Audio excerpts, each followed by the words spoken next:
একদিকে পাকিস্তানের J-17 যুদ্ধবিমান আসা প্রায় চূড়ান্ত, অন্যদিকে দেশে হতে যাচ্ছে তুরস্কের ড্রোন কারখানা। বিজেপি ঘেরা বাংলাদেশ এবার হাঁটছে বেশ কঠিন পথে। এই কঠিন পথে না হেঁটে খুব একটা উপায়ও নেই বাংলাদেশের, এমনটাই মত বিশ্লেষকদের।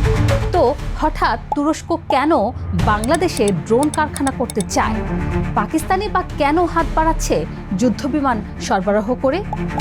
হচ্ছেটা আসলে কি দেশের ভেতর বাহিরে?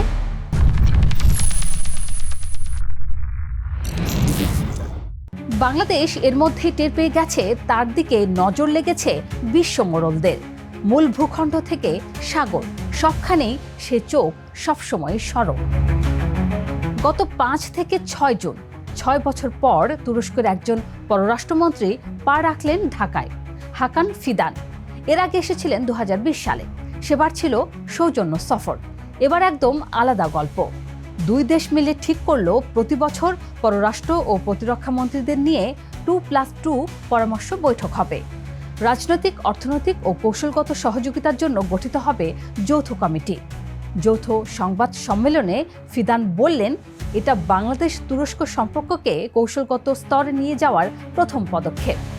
কথাটা শুনতে কূটনৈতিক ভাষার মতো, কিন্তু এর ভেতরে আছে আসলে বিশাল হিসাব।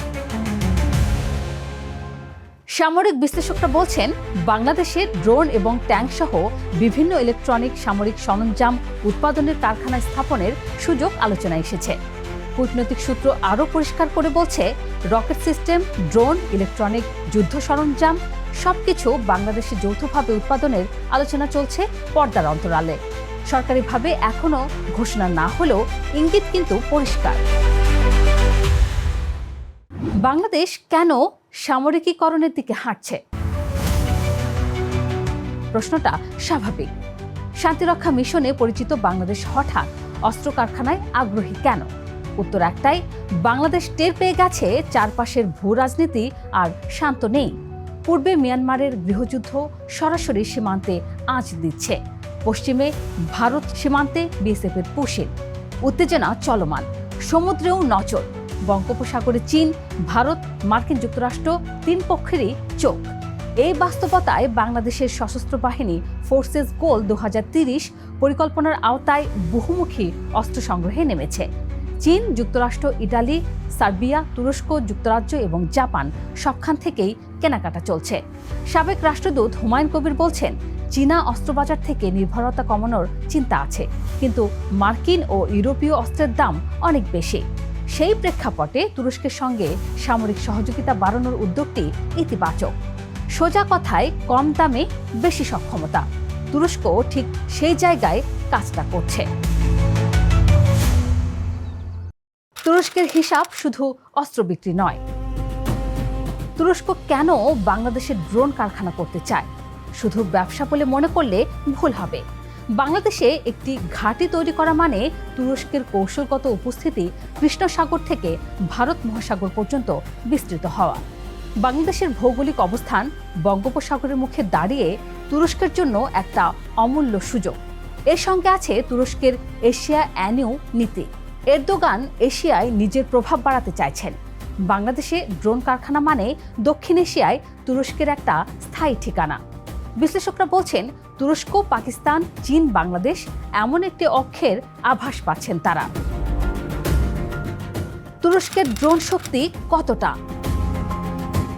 বাইকার কোম্পানি এখন পর্যন্ত ৩৯টি দেশের সঙ্গে রপ্তানি চুক্তি করেছে।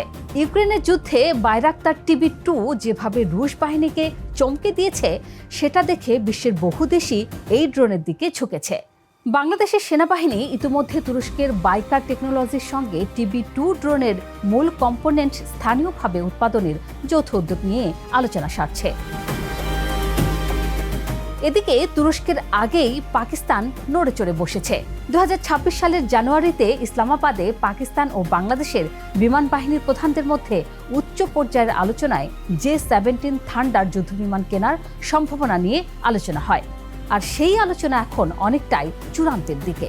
মে ২০২৬-এ পাকিস্তান বাংলাদেশে একটি পূর্ণাঙ্গ J-17 thunder block 3 combat simulator পাঠিয়ে দিয়েছে। পাকিস্তান এটা শুধু ব্যবসার জন্য করছে না।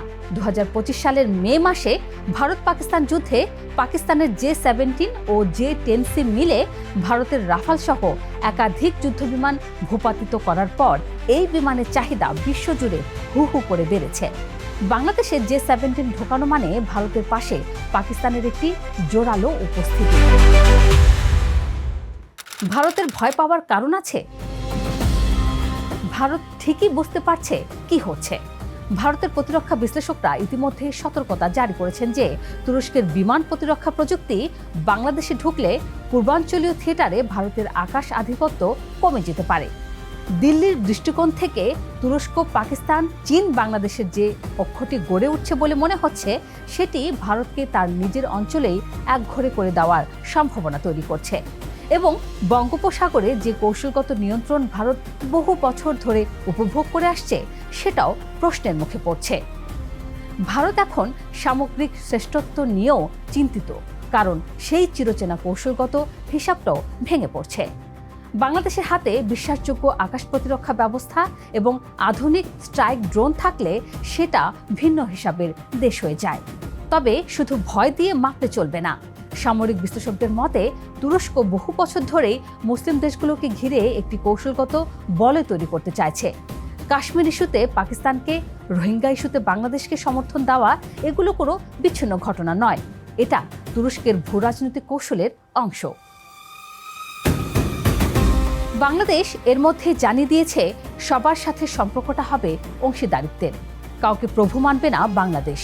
সরকার সংকেত দিচ্ছে নতুন ঢাকা আর পুরনো ঢাকা এক নয়। যদিও এই পথ সহজ নয়। ভারতকে রাগালে বাণিজ্য, ট্রানজিট, পানি সবকিছুতেই সমস্যা আসে।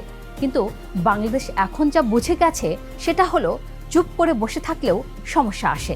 তাই হাঁটছে কঠিন পথে, কারণ অন্য কোনো পথ খোলা নেই।